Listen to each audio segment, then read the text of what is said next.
Boom, I'm in the old toy shed at the Heale Manor. Now, a few secrets about the toy shed. We normally keep 2 bikes in here. We've only got the one. I thought I'd go live today because I didn't go live over the weekend because our oldest son, or our youngest son, got married. So I was a bit preoccupied. And old lady Heale, she has been a little bit stressed over it, shall we say. I mean, she's diving around, charging around. You couldn't make it up.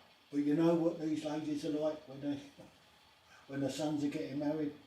They do like a bit of a giggle. So what are we at? What's going on then? Well, a lot has been going on over the last couple of weeks. Now, last week I went and had a chat with Royal Enfield. Got a little bit of an update on the new Royal Enfield Himalayan 450. So I sat down with Claire last week. We went through the accessories that I'm going to get on the bike. So she's put those onto the order. We're just waiting for the bike to arrive, and then it gets allocated. Old stack of them coming in, and then they'll allocate a bike to me and my registration. So we've got a personalised registration on it. It's going to be TH58 RUM. Rum. I thought that was very apt. So we should have it here in the next 2 to 3 weeks, inshallah. The reason it's been delayed is because it's having to come round the south of Africa. It hasn't. They've not been able to come up through the Suez Canal because of the trouble in the Red Sea. That's still going on, although it's gone off of the radar on the news and everything. It's still going on. Now, last week I was playing with the Bantam. So a little bit of an update on the Bantam project. I'm still waiting for 8 stainless steel spokes. They're on back order. When they arrive, we'll have the front wheel off, we'll get that rebuilt, and a brand spanking new stainless steel front wheel, which will make the bike look a little bit prettier. Now, why did I take that off? I had a new chain, a new primary drive chain turn up. That's when the nightmare started. So the chain turns up, it's a continuous loop. There's no link pin in there. So I tried all sorts. I've had the clutch all out and everything like that, and what a nightmare. I couldn't get this new chain on at all. So I rang them up and said, how does it work? How do you get this chain? Oh, blimey, we've sent the wrong one. So they sent out a new chain with the link pin in it, or the link in it. So got the link in. At the same time what I did, I ordered some new clutch plates. So I put a new clutch in it as well, so it's got new clutch plates. Stuck it all back together, and that's where the trouble started, because I forgot to put in the little pin that actually operates the clutch and the clutch cable from the clutch lever. So take it all apart again, fix that, put it back in. Then the kickstart unbound itself. Now I've had a lot of trouble with the kickstart, return spring, and basically I've broken it. It falls over itself, and I can't put the tension on it. So I'm just waiting for a new clutch spring to turn up. So have a look at that. That's the state of play at the moment. We've got all the bits mucking about. So I've got everything laid out on a bench, ready to go back in. Now I've had all sorts of dramas with the springs and everything like that. I've had it I've had it together and apart for several times now, and one of the times I didn't have the depressor in. I didn't put the circlet thing in properly, and took it off, and it burst. I had springs bouncing all over the place, and they went underneath the underneath the shelves. So I had a hell of a job trying to hook them out. So I had to get a magnet at the end to anyway. So we got them out. So now I'm having to wait for the new clutch spring to turn up, which should be today. So maybe I'll have a go at putting it together again tomorrow. What else has been going on? Well, took the Beamer, got an X1, took that in for, had an oil service to be done on the microfilter. So I took it in, they did the service, checked it all over, no problem at all, drove it home. What had happened is the engineer that did the service on it forgot to put the oil cap on. So consequently, it's pissed oil out all over the engine. I got back here, parked it on a drive, and all of a sudden it's just smoke billowing out from it, where oil had got onto the exhaust and stuff like that. What a nightmare. So I rang them up straight away. They said, oh blimey, we'll send someone out. Sent the lorry out, picked it up, took it back in. They just brought it back this morning, it's all nice and clean, washed it all off, got the right amount of oil in it. So that's that. The weekend, that's a weekend and a half we had there. Friday, we took a load of stuff over to the hotel. We booked an hotel for 2 nights. So the lad got married in the Royal Maritime Club over there in Portsmouth on Queen Street. So we had 2 nights in the hotel. We took a load of gear over. The mother of the bride had a ton of stuff as well. So we took all that, picked that up and took that over. Got it all stored in rooms and everything like that. Got the room set up. Started to get the room set up on Friday. So we had a night in a hotel. Very nice. And then we had the Saturday night in a hotel as well after the ceremony. Now, not a traditional wedding by any stretch of the imagination. It was a themed wedding, and the theme was Lord of the Rings. So we're all done up in these costumes and everything like that. You've seen nothing like it. Yeah, it was a good wedding. And then we had the dinner after, or the breakfast, the wedding breakfast, and then we had a disco thing in the evening. So that was where it was. So, is anybody out there? Is anybody watching this nonsense? Let's go back to this camera, shall we? Yeah, so that was the wedding. Sunday morning, obviously we got up and do-rigged and everything, and then had to pack everything away, ready to go back. So that was that. Now, 2 weeks ago, we had our first Armed Forces and Veterans Breakfast Club held at Hornet Services Sailing Club. Now, the R&A used to do it on the 2nd and 4th Saturday of the month. So we've taken it over from the R&A because they've stopped doing it. Saturday was the second one. The first one we had 45 people turn up for breakfast. Amazing. This week, Saturday just gone, we had 65 turn to for breakfast. And I've already started putting a list together for this week because we're doing 2nd, 4th and 5th. So if there's 5 Saturdays in the month, we'll do that. So we've got another one coming up this week.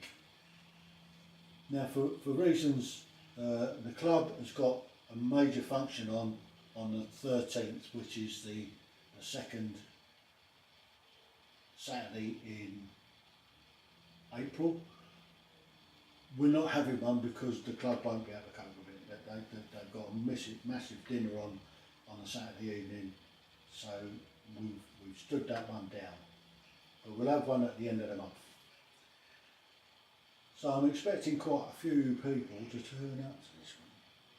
So if you're a veteran or if you're still serving and want to come along to our Armed Forces and Veterans Breakfast Club at Hornish Services Sailing Club on either the 2nd, 4th or 5th Saturday of the month, let us know. Go onto Facebook, join the Facebook group, let us know that you're coming, because you have to give a list to the guard room to get you onto the site. I'm starting to draw out a little bit, so I'm going to have a sip of coffee. Lovely jubbly. So that's where we are with it. So that's the Armed Forces and Veterans Breakfast Club, and it's going really well. You can't fault. £7.50 for a full English breakfast, including tea and coffee, unlimited tea and coffee I might add. So if you are a veteran in the Gosport area, in the Solent area, you're most welcome to come along. What else has been going on? I don't know. What else can I say has been going on? This Thursday I've got a guest coming on the show. Everyday conversations regarding mental health. Not quite sure what we're going to talk about yet, but that will become apparent on the day. That's if he turns to. He's not feeling well, he's been ill, and he's had to call off a couple of times. So hopefully he'll be okay and he'll be on Thursday. If not, it'll be yours truly, and we might carry on the subject of veteran suicide, see if I can get some more detail, some look at more numbers of people that are taking their own lives and what can be done to help. As for ordinary people's extraordinary stories, I'm taking a little bit of a break from that. I think I've got somebody on next week to interview, but I'm just taking a little bit of a step back, just having a bit of a break from it for the time being. I will get back into it eventually. So that's that. What else we got going on? Well, yeah, so I'm looking forward to getting the new bike, obviously. Can't wait for it to turn up. I've got a little trip planned out for it to get the what's the name done. Comes to me in a minute. The first 300 miles. First 300 miles is important because what it needs is needs to be running, then it goes back for its first service. Once we get the first service out of the way, then we're going to be doing a little bit more. I've got a few little trips planned, so I'm quite looking forward to getting out and getting that done. I've been looking at my big trip coming up in June. Doing it with a couple of guys to start with. When I leave then, I'm then going off after leaving them in Nuremberg, after we've looked at the courts of justice there. I'm then heading over to Prague, and I'm going to go and have a look at where Operation Anthropoid took place, which is the assassination of Heinrich. And I'm also going to go and have a look at a place called Libais, which is a village where the SS murdered a lot of people. So I'm going to be videoing the whole thing, obviously. Why I'm doing this in the toy shed is I'm just getting some practice in it, actually, to get a good idea of if I can do the odd live stream while I'm going around on the tour. After I've been to Prague, I'm going to Stalag 3. Stalag 3 was where the Great Escape happened. And also, not a lot of people know this, I mean, the Great Escape, everybody knows about. The wooden horse also escaped from the same camp. Stalag 3, different compound. So the wooden horse was where they dug an hole using a vaulting horse, and that took several months to do. So that's somewhere else I'm going to do a little bit of videoing. From there I'm going on to, I'm going up into Poznan. I'm going to cut out Rocklaw, but go to Poznan. There's a couple of places going to visit in Poznan. Then I'm coming east then, coming back west. I'm going to head towards Berlin. There's another camp I'm going to go and have a look at, just south of Berlin, and then I'm going into Berlin itself. I'm going to go and have a look where I used to live. Go and see the street where I used to live and look at the apartment that we had there. So that's going to be interesting to see how much Berlin has changed since I was there. Now I was there back in 78 to 1980. We had a fantastic couple of years in Berlin. So I'm going to go and have a good look around Berlin. After leaving Berlin, I'm coming across to Celle. Can have a quick look around Celle before heading up to Copenhagen. Copenhagen, I'm going to go and have a look at the Resistance Museum to see how the Danes coped with the resistance during the occupation. So that's going to be quite an interesting one. Leaving Copenhagen, I'm coming south. Going to look at another, going to look at Marlag, Navlag, which is just south of Bremen. Bremen, which was another camp where Albert R.N. happened. That's where he escaped from. Albert R.N. was a dummy, and they used this dummy when they went out. They left the camp to go and have showers once a week, and they used Albert as the person. They tucked him away, went out. Person then hid in the shower block, put Albert together, marched back into camp. Nobody was none the wiser. So I'm going to go and have a look at that Navlag. That's where naval officers were kept during the Second World War. Should be really good. Then we're coming down, going to go back to Munster, going to have a quick look around Munster. From Munster, going to come across then into Holland, have a look at Overloon. Going to go back to Overloon and have a good look around Overloon, get some nice video of that. Before heading back, I'm not sure whether I'm going to come back via the Hook or whether I'm going to come back via Dover. I'll be coming back to one or the other. So that's that trip planned.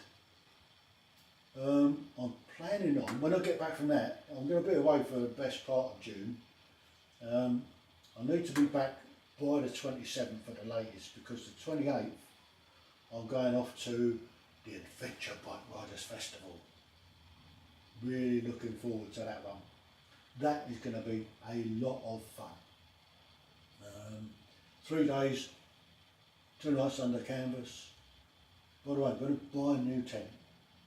I think I deserve myself a new tent, because I'm planning on doing quite a few little trips with the new Royal Enfield Himalayan 450. And to keep costs down, I'm going to go under canvas. So I'm looking at doing a few trips here in the UK, looking at a few places. I'm not sure whether I have time to do the NC 500, but I'm going to do from here to John O'Groats down to Land's End and then back, and I'm going to camp on that one. So that will kind of kill two birds with one stone. Going from here, I'll be able to do the NC 500 around Scotland, and then from the John O'Groats down to Land's End. I'm going to take a couple of weeks to do that, I guess, and see whether I can get that done this year. Maybe do that in September when the weather's still just about okay. We'll see. That's a plan. And going to join some of the other guys doing some other stuff. So you can see, going to have a bit of a busy year. Going to do a few bits and pieces, obviously with a bantam, once I get that back and sorted out. I might put a new exhaust system on it because I don't like the exhaust system that's on there at the moment. It's a bit pitted, it's got a dent in it. It's 200 quid basically, essentially £200 for a brand new exhaust system. So I might do that, might not. Might wait. See how we get on. Anyway, so that's enough of me waffling on. What we've got coming up, not a lot at the moment actually. There are bits and pieces, but we'll cover those as we get there. But for now, thanks for popping in. If you're doing this on a catch up, don't forget to give us the old thumbs up and give us a like. Much appreciated. Oh, one thing that I'm going on this new drug. The new drug's arriving tomorrow. Now, that has to be kept in the fridge, and I have to take it every 2 weeks. Now it's an EpiPen, so I've got to stick it on and press the button. Ouch!